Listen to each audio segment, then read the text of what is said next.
for us, first of all, to answer or try and understand certain fundamental aspects of humanity and life on Earth. I think it's important for us to, and it's something that would probably have been discussed in previous shows, but I think we still have to go back to it. And these questions are very, very important. Who are we? So who am I? Who are we? Whence have we come from? Where have we come from? And whither we go? You see, so we have to understand this to start to put context into the discussion that we're having today. So, in very simple terms, we are spiritual beings or human spirits who happen to be having an earthly experience. That's one way to look at it. So, we wear a cloak, our physical body, which is we use with the senses to perceive our environment and make sense of it and adapt ourselves and we're able to exist and function within the earthly plane or here on Earth. But it is important for us to know that the Earth is not our home. The Earth is not our home. This is very, very important for us to understand or to drive home. Our actual home lies in the spiritual realm or the paradise of the human spirit, which is far above this where we are now. So if we look at it in that sense, then the question now comes, well, if that is our home, then what are we doing here? Why are we here? And so it's important to know that millions of years ago, we human spirits, or we were in our home, unconscious of our existence, and at that stage we're like spirit germs with the potential and the abilities to become fully conscious personalities. And so if we think about it in the form of the fact that we're germs, and we think about the plants here and the seeds and all that, you would find out that every particular plant or seed, has the soil that is conducive, that gives it the ability to grow, to form, to yield a full tree or a full plant. So the right soil for that development. Now for us, as human seed germs or seed grains in the spiritual realm, with the ability to become fully conscious personalities. But the problem is we could not do it there in our home. So, but that urge to become conscious of our existence, conscious of who we are, and conscious and to get that understanding or perception of the Creator, we had to journey to where we are now, material creation, which provides the right soil for these seed grains to be able to mature and develop and become conscious of and become full spiritual personalities. Now, if we think about the fact that we have journeyed all the way from the spiritual realm and the paradise, the origin of the human spirit here on Earth, we have traversed different planes on our way down here to the Earth where we find ourselves. We have traversed different planes. And so each plane that we've had to traverse, we've had to take on a covering or a cloak of that particular plane. And one of the ways the Bible puts it, it says, in my Father's house there are many mansions, in my Father's kingdom. So there are many different realms in creation. And we've had to, every realm that we've had to traverse, we've had to take on that covering, And so we now find ourselves here in material creation, and then specifically here on earth, you know. Now, the earth where we are now is a significant turning point in the sense that all the vibrations, you know, converge on earth, you know, and makes experiencing on earth very intense, you know. And the nature of the experiencing here on earth is such that, you know, we are able to awaken.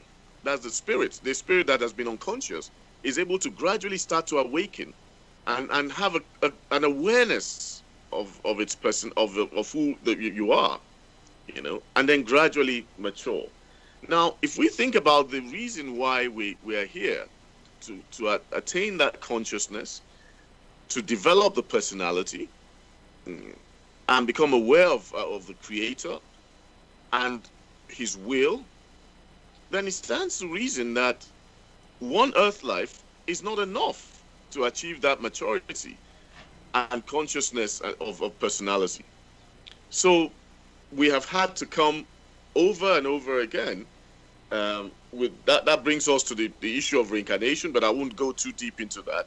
But as a means or as a grace of the Almighty, that we're given that opportunity, you know, to mature, and then when we make mistakes, to come and, you know, experience the consequences of our deeds and make amends, you know, so that ultimately we can grow, mature, and go back to paradise where we've come from, this time as mature spiritual personalities, fully conscious. So if we have that in mind, you know, then what is death? You know, I think it's very, very important for us then to understand, before we start to go too deeply about the subject, to broadly classify what death really means. So for me, my understanding would be to classify two types of death: physical death, you know, and spiritual death. It's very, very, you know, right from the beginning. And so let me start with what physical death means. So physical death just simply means us shedding the cloak that we're currently carrying, our physical bodies. When we've reached a certain age of maturity, some of us shed that cloak prematurely, you know, in terms of passing away at a young age. But the personality, the spirit that we've developed, that personality continues to exist regardless of this earthly cloak, you know. So when we pass away, physical death just means shedding off the cloak, the outermost cloak, which is the physical body. That's all. That's what physical death really means. And then we continue in the beyond, you know. Now, some of the previous speakers spoke about the importance of, you know, having that knowledge about who we are and the reason why we're here on earth, you know. And the fact is that based on our inner lives, and what do I mean by our inner lives? You know, our intuition, our volition, the volition of our spirit. What are you preoccupied with? You know, what is the nature of your deeds? You know, are you striving towards nobility? Are you striving towards things that are pure and good? Because when you do that, you know, what now happens is that you are now forming, because the spirit or the human spirit has the ability to form fine matter, you know, and that's where we go to when we leave the earthly cloak here. So the human spirit has the ability to form matter. That's this fine matter. Some of us might regard it as ethereal matter, based on the nature of our volition. So if we start to incline towards what is good, what is noble, what is pure, the lighter and finer the spirit would be, you know. And so the lighter and finer the material, the fine material cloak would be, you know. And so it's inclining towards lighter things and lighter realms. But if we are attached towards the mundane, and we feel that that's all that there is, then our ethereal or fine material cloak remains dense, will become dense, and almost resemble the physical cloak, And so that is one of the things, and so, we now, when we pass away now, we now incline to, by virtue of our volition, to either the darker realms or the lighter realms. And perhaps until a time, again, when we might have the opportunity to incarnate. So that is the physical death. It's just a transition from between here, the earth, and the beyond. That's physical death. Now, the death that most of us have to be very wary of is the spiritual death. And so what is this spiritual death? Let me just try again and make some illustration about spiritual death, and I think that's why we had to come to the reason of why we're here, and the fact that we are spiritual beings, having an earthly experience. So if we think about the eternal cycle in the development of creation, there is an eternal cycle which is beyond the movement of the various celestial globes within their galaxies. This eternal cycle, in material creation, stipulates a formation, growth, harvesting, then a disintegration into its original substance to enable further formations of different things and further development. So in material creation, it's stipulated. And this process of formation, harvest, growth, disintegration is continuous. It's eternal. That cycle is eternal. And so that that cycle, we are now, each celestial body has a predetermined time for its maturity, its growth, and then its disintegration. Now, the Earth, where we are now, has reached a point in its cycle where, and we're probably at the early stages of it, where it enters into its disintegrative cycle.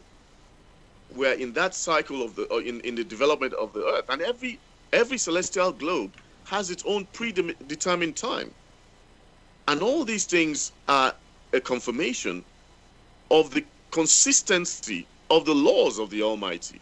In fact, when you understand the nuances, the strict consistency and logic of these laws, that they're incorruptible, that they're adamant.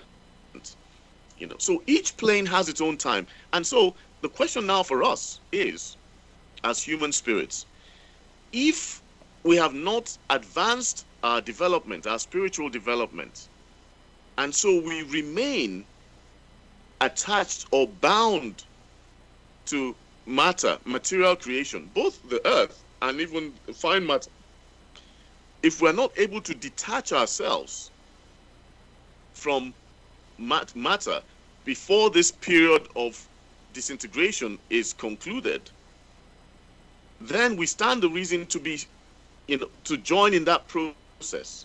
And so what do I mean by we get caught up in that process? What that means is that this spiritual personality that we have acquired over millions of years now stands the risk of being completely disintegrated.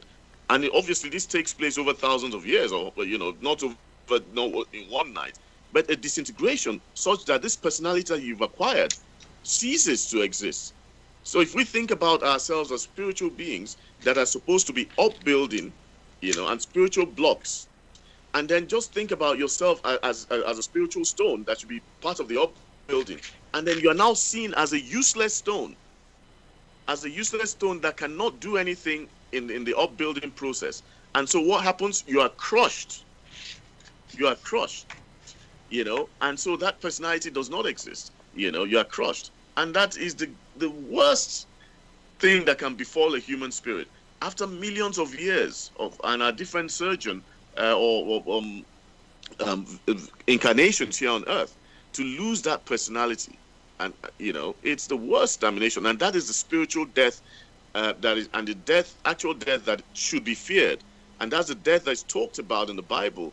You know, when it now says that our names will be effaced from the book of life, you know, or it will be removed from the golden book of life. That is, you know, the spiritual death. So I would, you know, stop there before. I don't want to go too far. I'm sure the other speakers would have a lot to say, but let me just stop there. Suffice it to say, like I said, that there is a spiritual death, there's physical death, and physical death is just a transition process between here and the beyond. And the spiritual death is the one that we should fear, because, you know, we lose literally everything. Yeah. So I'll stop there for now. Thank you. Thank you, Brother William. I just want to ask if does anybody else want to come in at this point? If they want to go further into this? I think I would like to pick up a few things which have been said, and perhaps expand a little bit on those.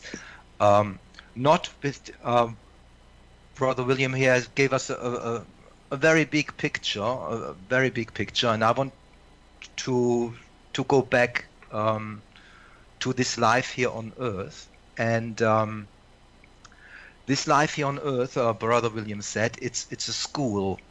It's one big lesson. We are here on earth to mature by experiencing. That's a very important word which we might pick up later on. What is an experience? But this is something which goes very deep, which influences and shapes our inner self, through which we mature. And that's absolutely vital. This earth life is absolutely vital. If we do not learn our lesson here, we have to come back, and we run the risk, what Brother William then expanded, that we will be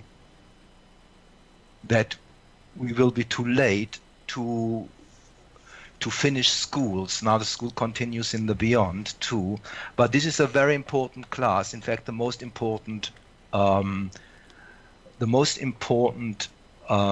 stage here on earth is our experiences here on earth and what we do. And he said, okay, when we die, this is simply putting aside or laying off the cloak we have here. That cloak is, of course, the physical body, which you just see right now, and which you have right now. And this is then the process of dying. And how important this life here is on earth, it's not something to be dismissed, oh, it's only earth life. It is absolutely important. If we do not learn the lesson which we are supposed to learn here on earth, we will not get forward. So every experience here is worthwhile, and these experiences which we have here on earth, they are just the right experiences for us at the moment. It is most important that we open our eyes and all our senses here on earth and do not think too much about the stages which come after that life here on earth. There will be a time when we have to do that, and the time is exactly then when we are put into those other realms. And but now it's the most important that we look around here on earth and learn what we have to learn, and the learning is experiencing. And now I want to come to back point. Brother William said, yeah, it's very important, this life here on earth, and I just stressed that again. And when we die, and before I gave an example, that person then was in the beyond with a body. It had a body, but it could see his its own physical body of blood and flesh lying there with the doctors going around. And what most of the people then have after they die, after they are in the beyond for a few minutes, they are being faced by a being of light. And then they have a review of their life. And they, actually one can say that they live through the life, and they do not very intensely. Some say it's almost everything, with every thought, every emotion they have. It just passes by like a big film, and they can see themselves, but they see all the emotions they have had when they made a decision. And that being of light then asks something like, are you content with how you lived this life on earth? And most of the time it is that the people are not content. They are deeply ashamed and realize how frivolously they wasted the time here on earth. And when they come back into the body, the light being then sometimes orders their, and that's the very important thing. Already this review of life really shows it's a kind of examination. Have you really lived that life here on earth as you should have lived it? Have you really made the experiences? Have you really been kind? Or what were your motives when you interacted with other people? Were there selfish reasons? And everything is open, everything is bare, everything is being seen in that review. And that light being often helps to understand those things properly. But this goes on in split seconds, which also shows that things in the beyond, where we have a lighter substantiality, things happen much faster. You can relive something like an earth life in a few seconds. And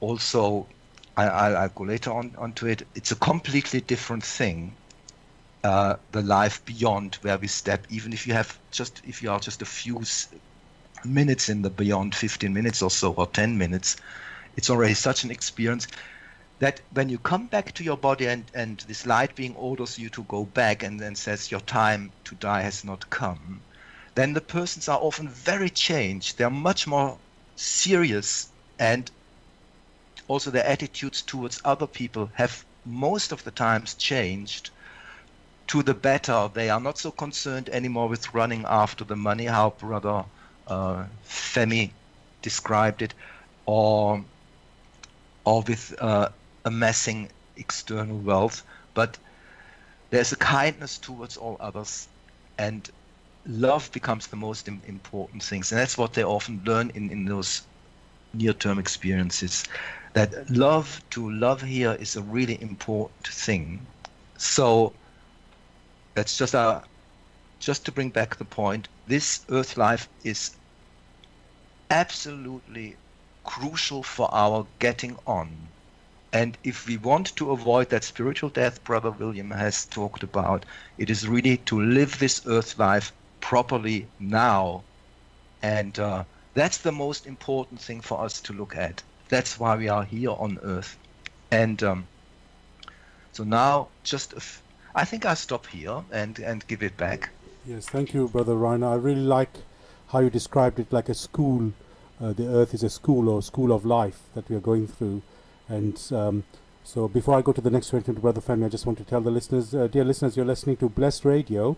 It's the spiritual discussion program. The aim of the show is to introduce you to the work In the Light of Truth, the GRAIL message by Abdul Shin, which is a spiritual knowledge of life. And the topic for discussion tonight is death and the beyond. And we'd love you to join us with your questions or comments. The number to contact us here in UK is 079 444 313 66. You can call, text or use WhatsApp. That's 079 444 313 66. Or if you are contacting us from outside of UK, it is 0044 79 444 313 66. Brother Femi, we had a lovely sort of range of ideas and discussion so far, and I want to ask you and the way it has all been described is like we discover these things, you know, the sort of how life is. But what I want to ask you, Brother Femi, is how do we really discover these things? Is it just experiencing, just like, you know, walking along and then you see this thing and you taste it like a fruit of this tree? Or do we read up a book or some belief system, you know, and just adopt that, which becomes like a theory, and then not really living, you could say, you know, because we are told we are born as a spirit germ who's unconscious, you know, so who doesn't really know anything. So how do we gain to know what is right, what is wrong, what is real, and, you know, so that we can, let's say, stride in the right direction rather than just wander aimlessly? That's to Brother Femi. Are you there, Brother Femi? I think you must be on mute. Sorry, yes, I was on mute. Thank you. Yes, that is indeed a very, very deep question. How do we know? What do we know? How do we know that there is indeed a beyond, that there is indeed a paradise that we originated from? How come many people don't know? Because they believe that they don't have access to the evidence. So what I would like to do in answering that question is just to read something from the GRAIL message. I mean, this is just an amazing work, the GRAIL message. It's truly explains practically everything. The building blocks for clarity is actually within this book. It then becomes a question of the ability and the effort that the reader makes to put the pieces together to form that picture that is needed for clarity. So I shall read something now which I hope will explain why many people are oblivious and are ignorant of the fact that there is a life beyond this earth. And then we will then hopefully address the question in the process. So I read as follows. This is from a lecture titled "At the Boundary of Gross Matter." Men are now only creeping along the ground, for their power to swing upward to the heights fell away from them long ago, when they ceased to apply it or make use of it after giving their intellect the highest place, which bound them to the earth. You thus had to become subject to the law of adaptation, which works automatically in the world of matter.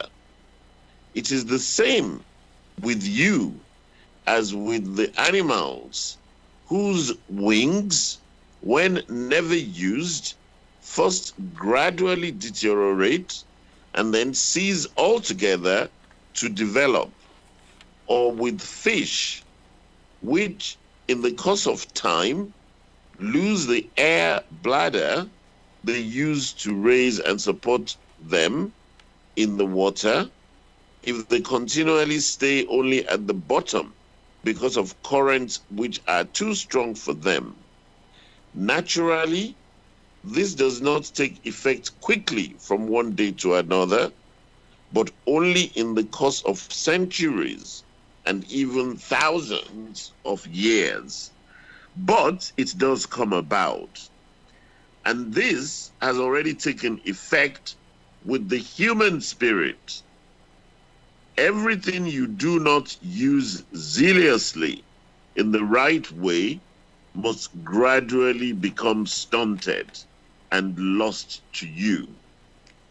Automatic adjustment is nothing but the consequence of the law of movement in creation. This is only one of its many-sided effects.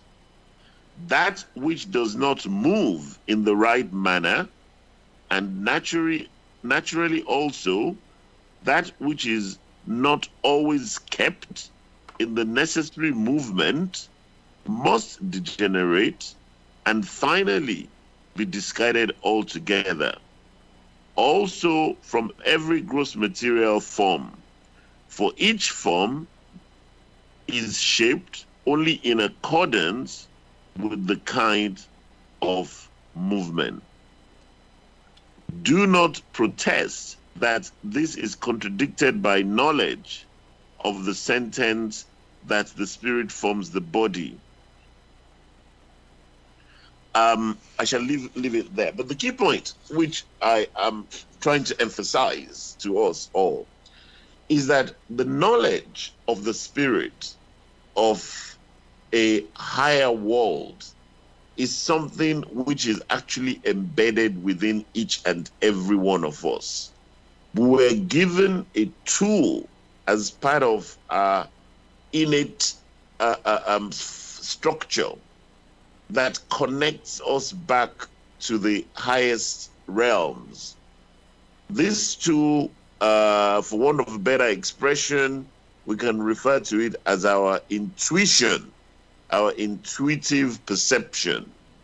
The intuition is of a spiritual nature, and each and every one of us has it embedded within us. The question is, why is it alive in some and not in others? Why is it buried in others, or maybe buried in many? And hopefully, as you would have been able to decipher from the reading just made now, the reason why is simple. If you have been given something that is living, which you do not use, you simply lose it. It's as simple as that. You lose it. And so, all that we are attempting to do, and a fundamental part of what the GRAIL message tries to explain to humanity, is that because the spirit, the spiritual essence that we have cannot just be destroyed so easily, all those gifts which were originally given that we have not been using are still things that we can recover if we are diligent enough to work on bringing them back to life. So, going to the question, if I still remember correctly, that how do we know that which is right from that which is wrong? How do we acquire this knowledge about life beyond the earth and so on?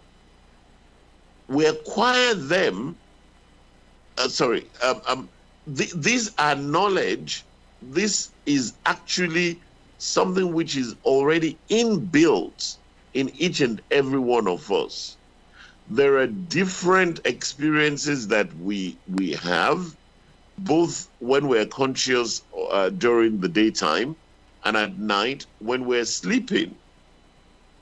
Some of them, I mean, in today's world, unfortunately, because we've definitely lost the ability to sense the finer aspects of what we are experiencing, it becomes a challenge to perceive that which is beyond the physical senses in these experiences. But believe me, they are there.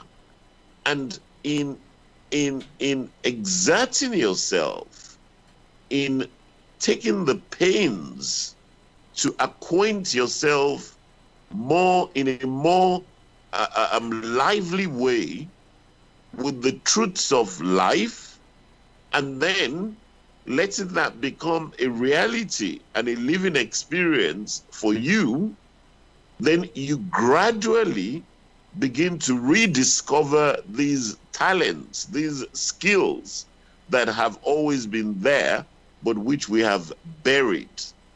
And so it is unfortunate indeed that humanity of today desperately need help to put them back onto that road that was always there for free from time immemorial, but which we departed from and then completely lost our path. So we need a torchlight and we need a guide to help us to find our way back from the mess that we're currently in to that path which actually leads us to the destination that we all aspire to, which is eternal life filled with everlasting joy and gratitude to our Creator. That, dear listeners, is where the GRAIL message comes in. It is very easy, you would say, for me, as an adherent of the GRAIL message, to indeed point to the GRAIL message. But it's just a knowledge, it's a body of knowledge that one simply cannot compare to anything else that is out there. We had a show last week on culture and tradition, and it struck me during that show that what religion, what spiritual teaching is out there in the world today that will tell a human being that is on earth today, why are you born? Why were you born into the country that you were born into? Why are you a black man? Why are you a white man? Why are you an American? Why are you a Ghanaian? And not only just that, it then goes further to actually clearly explain to you, why have you even been born into the family that you were born into? Why were you born with the strengths and the weaknesses that you were born with? Whether you have some form of deformity that is physically evident, or it's some form of psychological defect that exists within that personality. There is really absolutely nothing out there that even comes close to begin to give clarity on these things the way the GRAIL message does. And so, for the listener who begins to consider the fact that they want to start experiencing real life rather than just going through the motions of being an earthman, there is nothing better to recommend than to begin to make the effort to acquire knowledge. Knowledge that would have been within you, well, that is actually still within you, which has been buried through going off track and heading off at a tangent. But the beauty of the whole thing is that as you begin to make that effort to see more clearly, to sense more clearly, to align yourself in a more vibrant way with what your Creator expects of you, then you will begin to resonate in a way that where that which is not right, where that which does not swing in accordance with the Creator's expectation from us, come saying is, you can examine whatever body of knowledge is available to you, and then you can choose to examine the GRAIL message as well. Without a shadow of doubt, you will find that the GRAIL message stands totally untouchable, totally sharp and defined in how it speaks to the human being, to the human soul. I recommend this step to our listeners. Thank you. Thank you, Brother Femi. I actually have a question from a listener, quite relevant to what you've just said. I'll read it out and I will ask any of the panel who would like to answer it. So this is a question, and this question just came while you were talking, Brother Femi. So I struggle to understand how the GRAIL message is deemed to be precisely correct without evidence. It makes reference to the Bible, yes, but why should I believe the messages or thoughts, since it was written by a man? And the question has been asked by a lady called Maria. So I'm going to repeat the question, and I'm going to ask if maybe Brother Femi or any of the other panelists would like to reply. I'll read the question again. It is, I struggle to understand how the GRAIL message is deemed to be precisely correct without evidence. It makes reference to the Bible, yes, but why should I believe the messages or thoughts, since it was written by a man? And this question is from Maria. So, Brother Femi, would you like to, I don't know if you want to respond, or should I ask somebody else?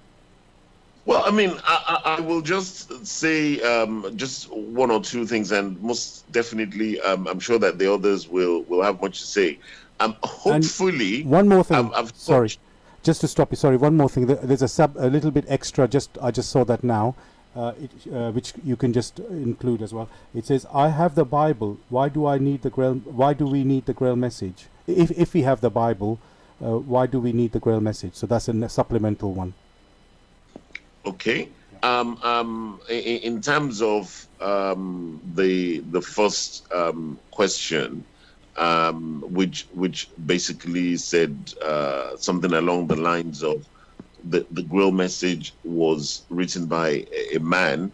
Why do we believe it is right? And why should we believe it? I already touched on that in my explanation. I've said quite categorically, and I will say this anywhere, examine any body of religious or spiritual work, put it to the test in your day-to-day life. How does what I have read from this body of work, how is it helping me vibrantly to understand the scenario that I find myself in? How is it clarifying without any shadow of doubt to me what I am actually going through? Put it to the test. I just said earlier on that, I mean, I read the Bible. The Bible doesn't tell me why I'm a Nigerian. The Bible doesn't tell me why I wasn't born as Prince William, or why I'm not Trump's 11-year-old son who has a platter of gold spread in front of him. It doesn't. In fact, I can't think of any body of work that actually does that. Neither does it explain to me why the weaknesses that manifest in me are there, and tells me how or what I need to do to be able to overcome them. At most, it would say that, oh, it's the work of the devil, it's the work of your enemies. But what is the real explanation for what is going on? What is the real explanation for the scenario that we find ourselves in on earth today, where there is so much massive distortion, the breakdown of the sexes, the whole issue of gender that is becoming a major problem today? Of course, if I discuss that with a preacher or with someone from whatever faith, a rabbi, and so on and so forth, at most, the best explanation I will get is that these are machinations of the darkness. That is true. But why? How has it come to this state of affairs? Nothing explains that in a way that the GRAIL message does. And so it is for each individual to be conscientious enough. And the only way that you can become conscientious enough is when your spirit begins to become mobile and begins to, I mean, it is always doing that anyway. The spirit is always consciously trying to stretch out for real life, but we dominate it because of the mundane world that we find ourselves in.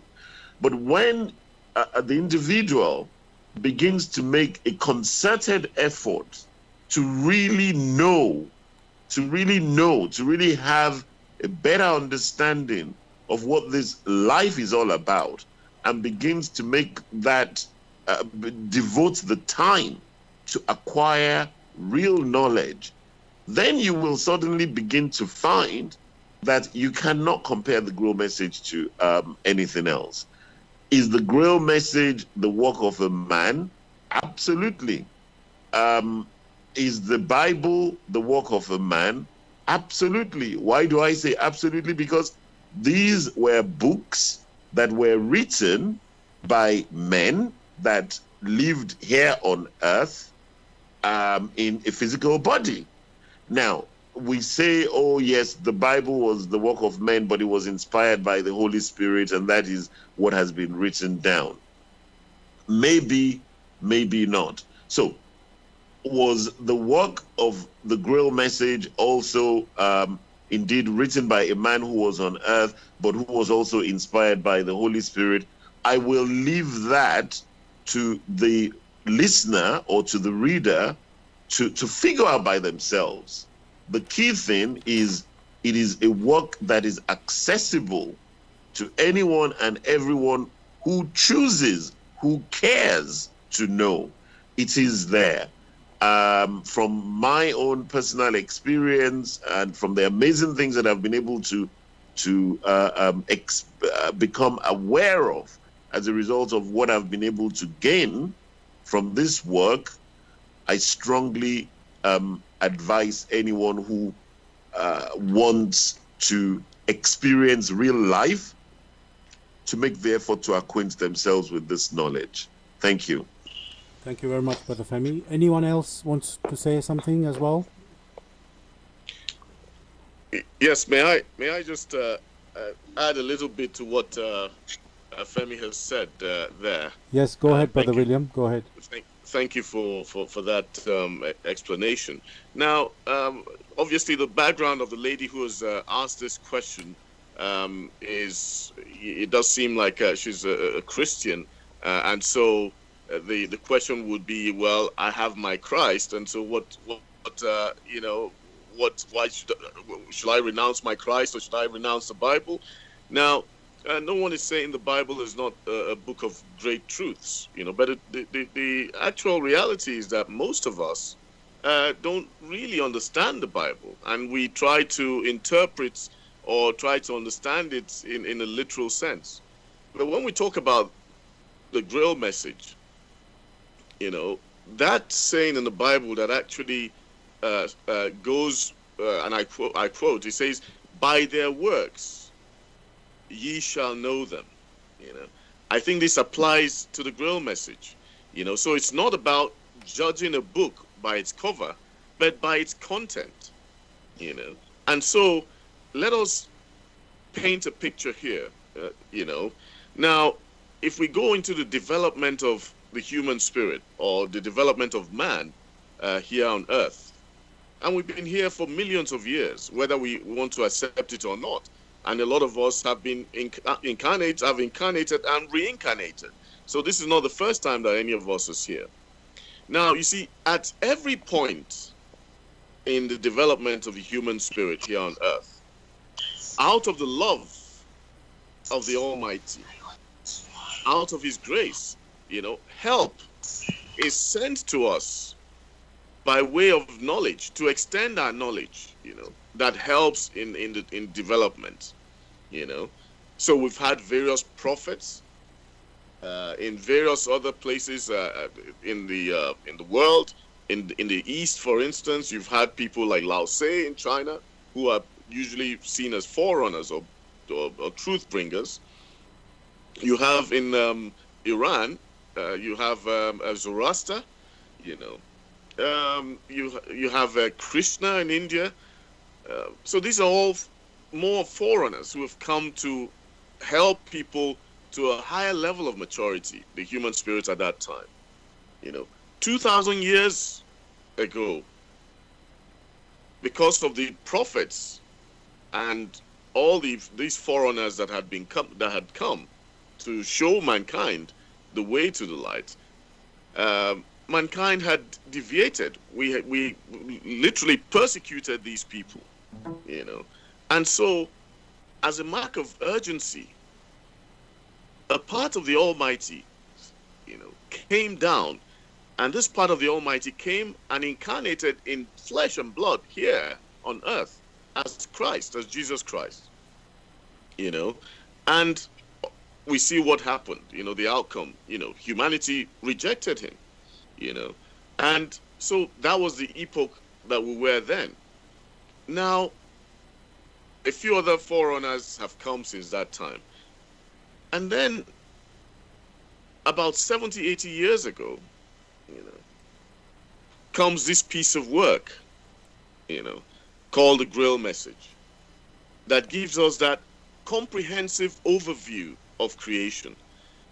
For the first time, we have a knowledge base, a piece of work that actually tells us who we are, that actually answers these fundamental questions of our existence in a very clear, you know, and lucid manner, such that we can have a sense of purpose, you know, to our lives and to our existence.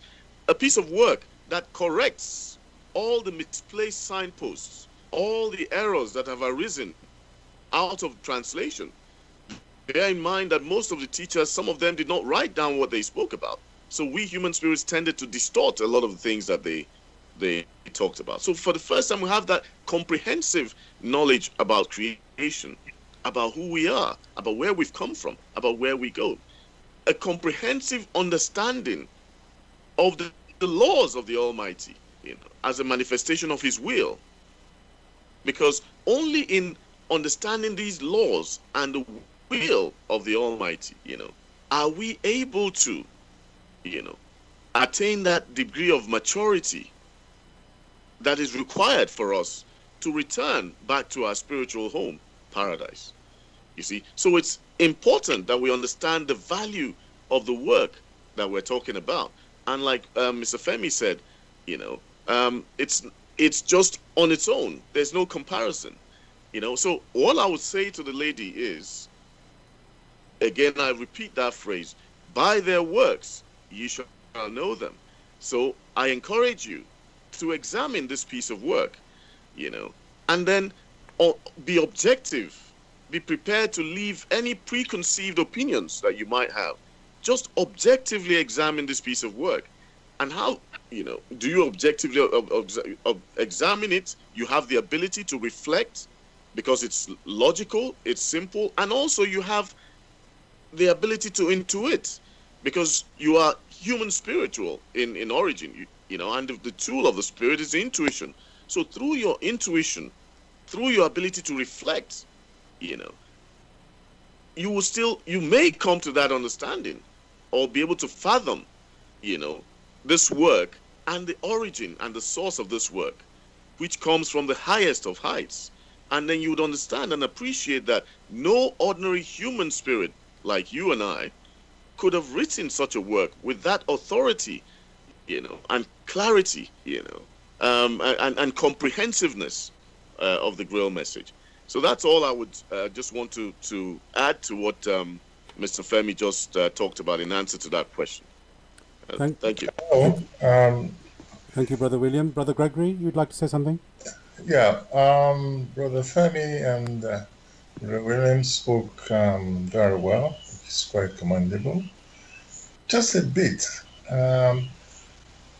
When one looks at everything, one must know that all that one sees and experiences are subject to the laws of nature.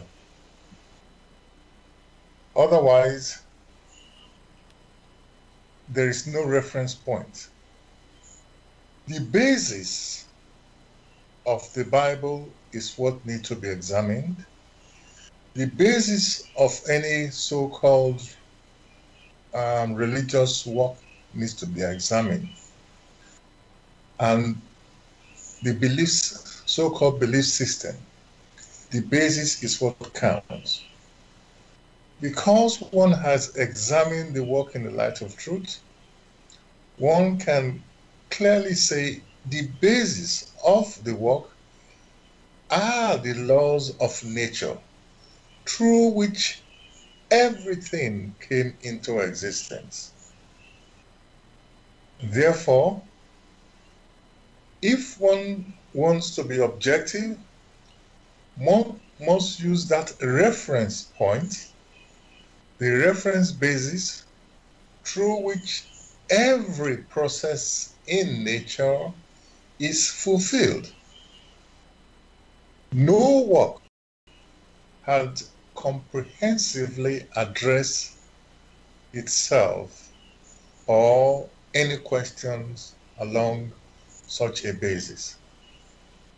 Therefore, whoever wishes to have clarity, that particular personality must subject whatever is considering first to the laws of nature, or more clearly to the laws of creation, or more generally to the divine laws. Wherever these examinations are not in accordance to the laws of nature, then there is a problem. So to say, oh, I have this, I don't need that. Whatever you have, whether it be science, music, what it is, medicine, all these must have their framework, their basis in the laws of nature. That is what helps one to determine, because only through the laws of nature did we come into existence. Or how else could a person come into existence from the thin air? Or how else can one reason if there are no laws that regulate? It must be made very clear that in any scenario, there are three basic things. In any scenario, there are the constituents or the contents of that scenario, which one may refer to as the elements in that scenario. Or to make it more precise, the substances of that scenario, which one may refer to as substantiality. That one cannot argue about.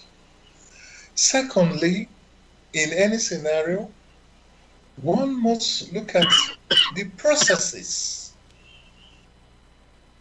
that operate in that scenario.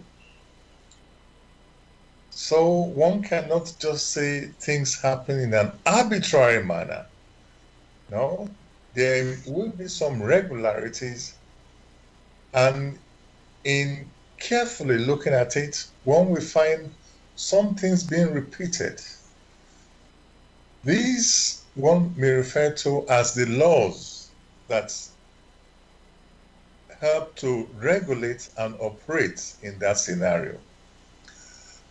And therefore, and finally, above all this, being the constituent or the substantiality or the laws that operate in that scenario, there is the power which power animates that scenario.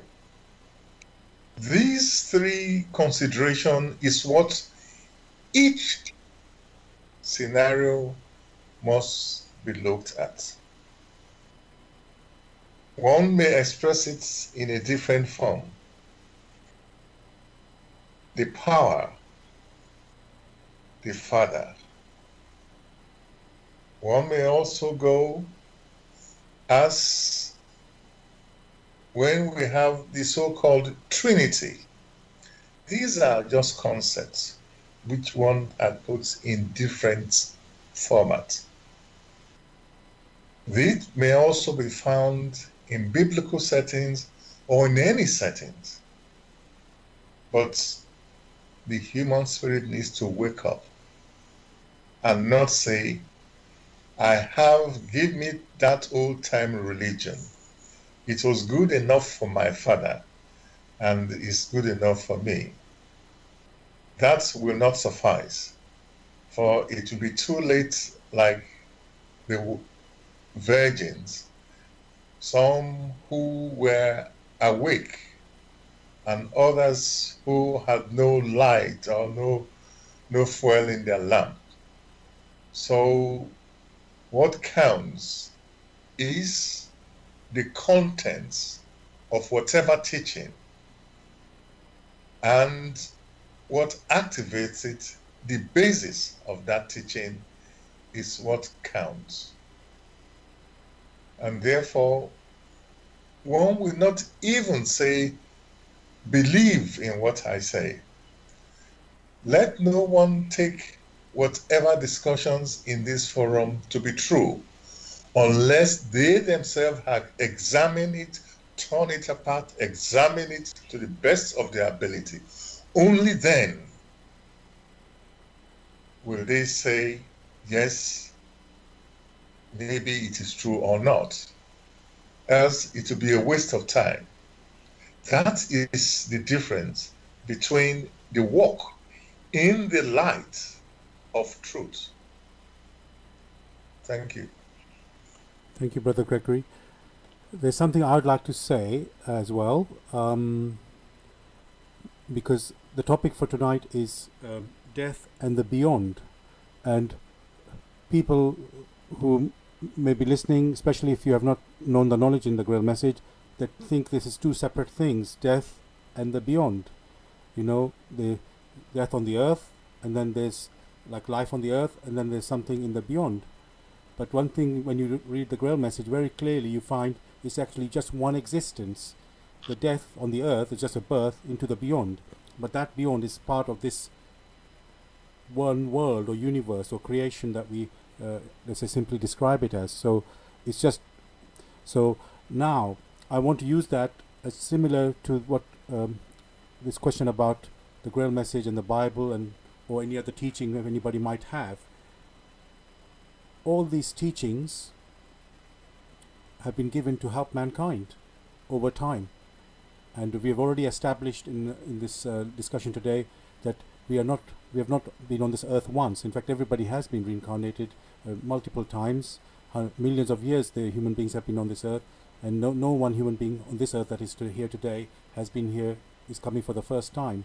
So in this time we've all had let's say contact with spiritual teachings, and the idea is to grow from each one, to develop, to become a mature conscious human being, you know, to in the end to reach the final goal for every human being is to paradise as a mature human being, a spirit.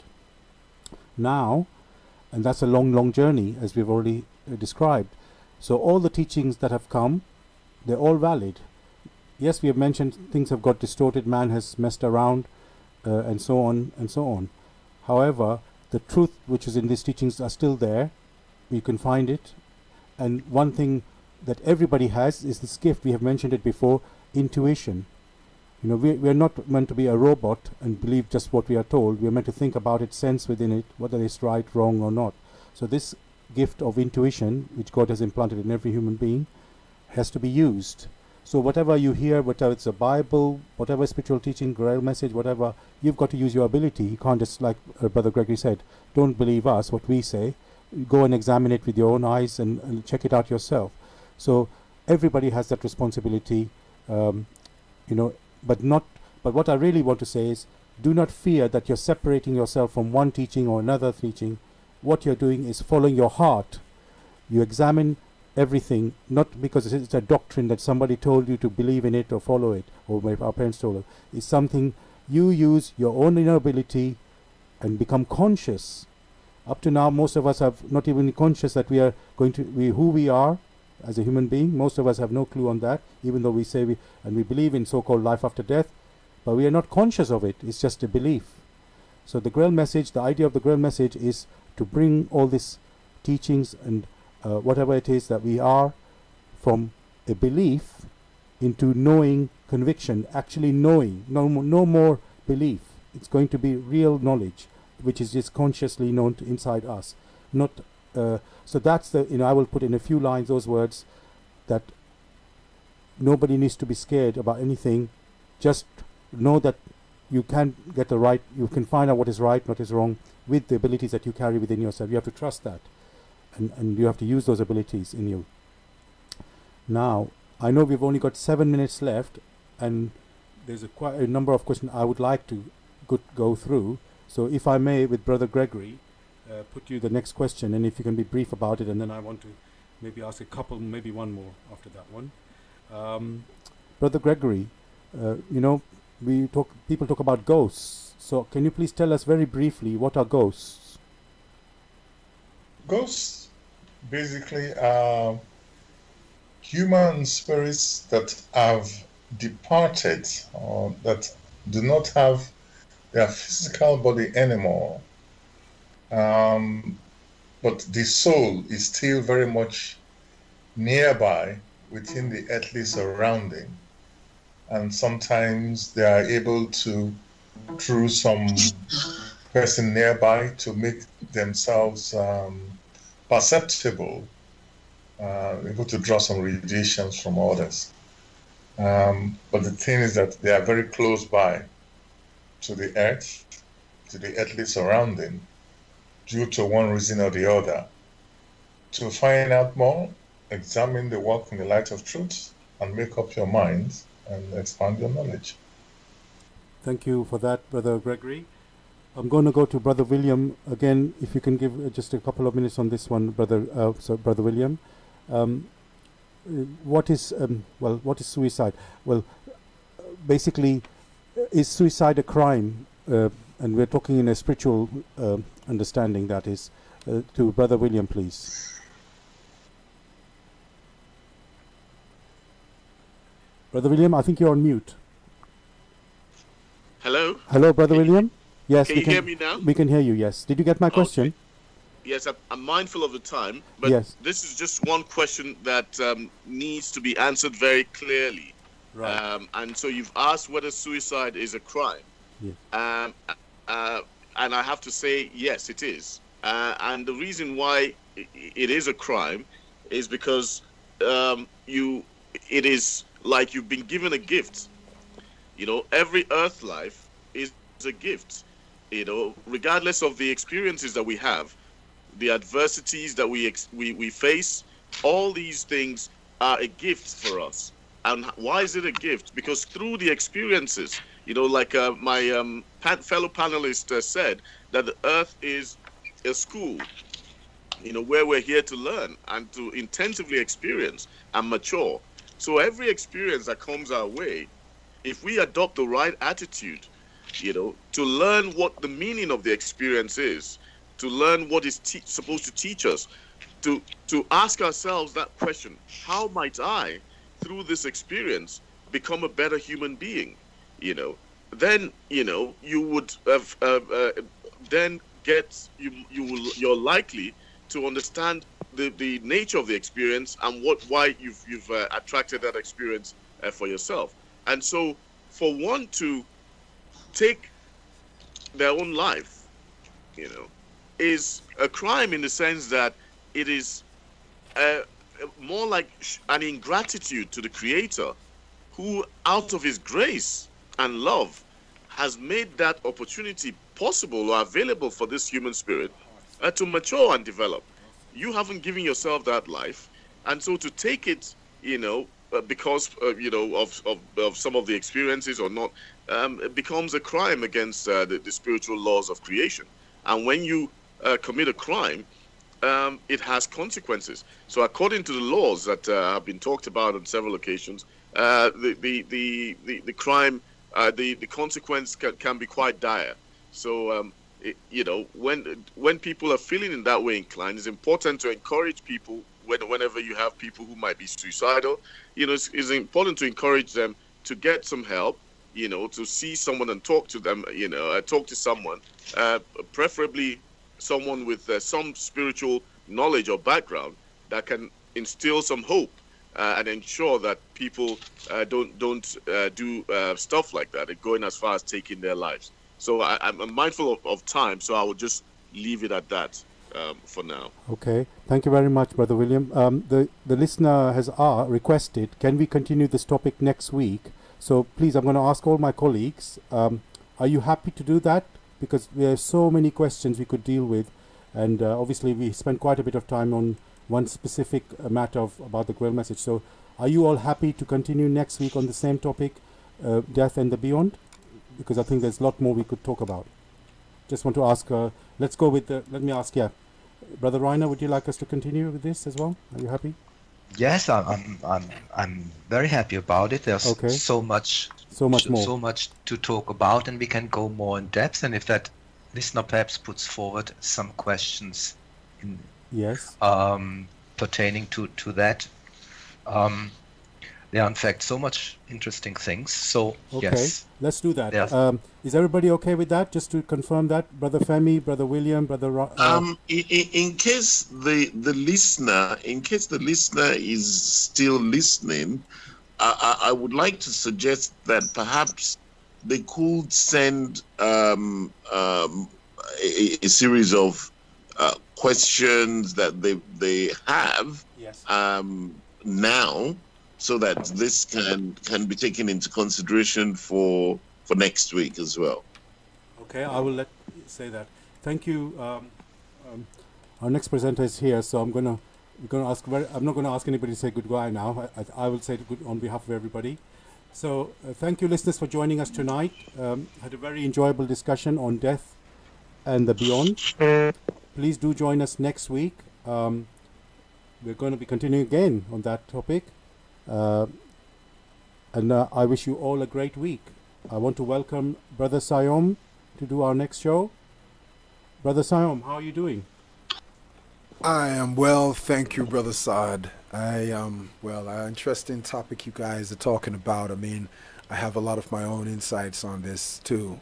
And I think it's, you see right now, it's the ultimate type of, it's the ultimate, how can I say, part that we have to liberate ourselves from, this thing about death. What's beyond the horizon of this physical experience has become the unknown, and then a projection of a lot of fears and misconstrued ideas that fills a lot of people's minds, which they project on this subject. And it's very important to actually talk about, because people are going through the loss. I mean, today, I've had two news. One of my good friends, his father passed away yesterday, and then this woman, few hours later, a female friend, she just sent me, contacted me via voicemail, let me know that her mother just passed away. So everyone's dealing with something that's inevitable in the sense, and based upon how much knowledge they have of reality, of who they truly are, determines how they deal with this experience. You've got a lot of people in bereavement now, and suffering because of this. But I know you're talking about suicide. People take their own lives.